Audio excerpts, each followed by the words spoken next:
নমস্কাৰ, চাবলৈ আৰম্ভ কৰিছে daily news network Assam. Daily news network অসমত আজি আমাৰ সৈতে এগৰাকী অতিথি আছে, যদি আমাৰ লগত আছে ভোগেশ্বৰ লগাছো ডাঙৰীয়া।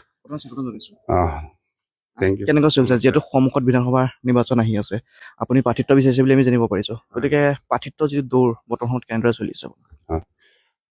দৌৰত এনেই ৰাইজৰ সমৰ্থন পাইছোঁ। আমাৰ ঢকুৱাখানা ৰাইজে মোক বিচাৰি আছে। মই প্ৰায় 2 বছৰ ধৰি কণ্টিনিউৱাছ লাগি আছোঁ।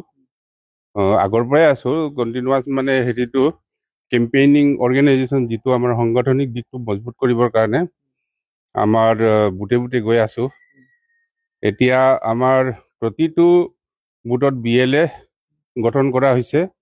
আমাৰ অসম প্ৰদেশ কংগ্ৰেছ কমিটি সভাপতি মাননীয় গৌৰৱ গগৈ ডাঙৰীয়াৰ নেতৃত্বত BLA সম্পূৰ্ণৰূপে গঠন কৰা হৈছে। BLA বিলাক এইকাৰণে গঠন কৰা হৈছে ভোট চুৰিটো যাতে নহয়, সেইটো আমি এতিয়া তন্নতন্নকৈ তদাৰক কৰি আছোঁ। বৰ্তমান সময়ত যিটো SR স্পেচিয়েল ৰিভিজন ভোটাৰ লিষ্টটো এইটো আমি ভালকৈ চলাই আছোঁ। আৰু তাৰ পাছতো বুথ কমিটিবিলাকো গঠন কৰা হৈছে। আমাৰ তাতে 226 বুথ আছে, ভোট কেন্দ্ৰ। গতিকে গোটেইবিলাক ভোট কেন্দ্ৰতে আমাৰ কমিটি গঠন কৰা হৈ গৈছে আৰু BLA বিলাক হুঁচিয়াৰ হৈ পেলাই কাম কৰি আছে। যুৱ প্ৰজন্মই বৰ্তমান সময়ত আপোনাৰ লগত কেনেদৰে জড়িত হৈ পৰিছে? যুৱ প্ৰজন্ম আমি কেইদিনমান আগতে 4 তাৰিখত হেৰি এটা কৰিছিলোঁ যুৱকৰ নেতৃত্বত। আমাৰ জাতি বচাও মাটি বচাও বুলি এটা হেৰি চলাইছিলে পদযাত্ৰা। তেতিয়া আমি প্ৰমাণ কৰিব পাৰিছোঁ যে তাত এৰাউণ্ড 11,000তকৈ বেছি মটৰ চাইকেল লৈ যুৱ প্ৰজন্ম ওলাই আহিছে, ৰেলী কৰিছে আৰু ৰাইজৰ পৰা সমৰ্থন পাইছে। যিহেতু মুখ্যমন্ত্ৰীগৰাকী ঢকুৱাখানালৈ যেতিয়া আহিছিলে, তেখেতে ঢকুৱাখানাৰ পৰা বিজেপিৰ দলৰ কাৰণে তেখেতৰ নৱকুমাৰ দলে প্ৰাৰ্থিত্ব দিয়াৰ কথা ঘোষণা কৰি গৈছে। গতিকে এইবাৰ নৱকুমাৰ দলক হৰুৱাবৰ কাৰণে আপোনালোক কেনেদৰে সাজু হৈছে?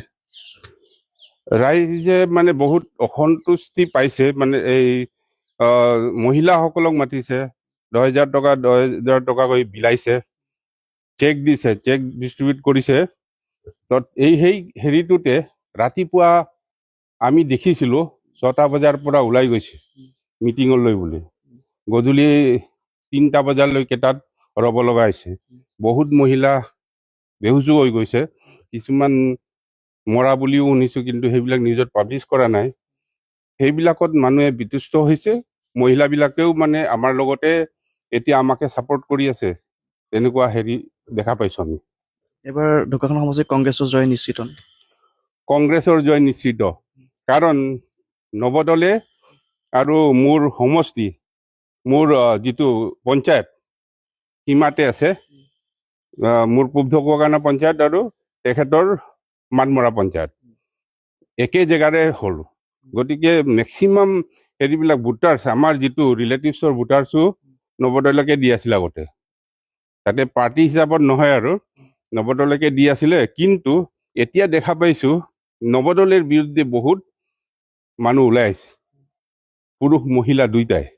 ইভেন মানে আমাৰ সংগঠনৰ কিছুমান, যেনে ধৰক নামটো নকওঁ আৰু, সংগঠনৰ ফালৰ পৰা ছাপোৰ্ট আছিলে, কিন্তু এতিয়া উল্টা হৈছে, মোকেহে ছাপোৰ্ট কৰা দেখা পাইছোঁ। যদি আপুনি প্ৰাৰ্থিত্ব লাভ কৰে জয় নিশ্চিত নে? জয় নিশ্চিত। নৱদলৰ মই এৰাউণ্ড 60% ভোট টানি ল'ম, এনেকুৱা। ধন্যবাদ জনাইছোঁ।